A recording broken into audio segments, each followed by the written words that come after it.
आपस जोग जन मुनि देख दशा विदेह की, तुलसी न समय तू को जो तारी कह सकें शरत सनह की।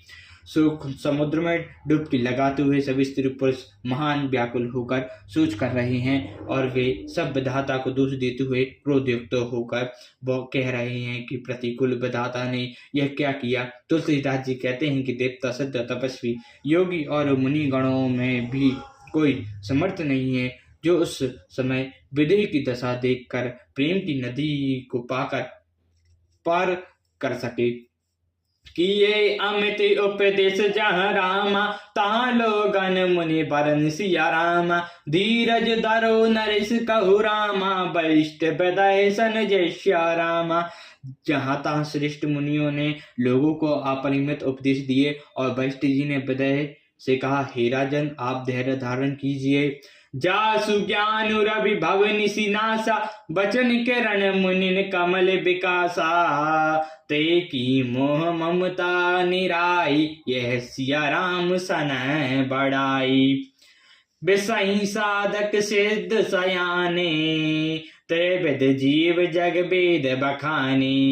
राम सनय सरसा मन जासु, साधु सभा बड़ आदर तासु। सो न राम प्रेम बिनु ज्ञानो, गौणाधार बिनु जीम जल जानो।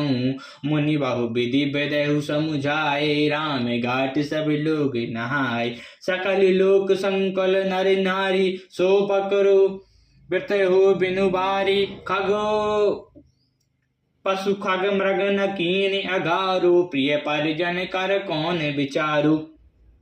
जन राजा जनक का ज्ञान रूपी सूर्य भव रूपी रात्रि का नाश कर देता है और जिनकी वचन रूपी किरणों से मुनि रूपी कमलों की खिला देती है, क्या मोह और ममता उनके निकट भी आ सकती है। यह तो श्री सीताराम जी के प्रेम की महिमा है। विषय साधक और ज्ञानवंत सिद्ध पुरुष जगत में ये तीन प्रकार के जीव वेदों ने बताए हैं। इन तीनों में जिसका चित्त श्री रामचंद्र जी के स्नेह से सरसा रहता है और साधु की सभा में उनका बड़ा आदर होता है। श्री राम जी के प्रेम के बिना ज्ञान शोभा नहीं देता। जैसे कर्णधार के बिना जहाज वशिष्ठ जी ने विदयराज जनक जी को बहुत प्रकार से समझाया। तदंतर सब लोगों ने श्री रामचंद्र जी के घाट पर स्नान किया। स्त्री पुरुष सब शोक से पूर्ण थे। वह दिन बना ही जल की बीत गया।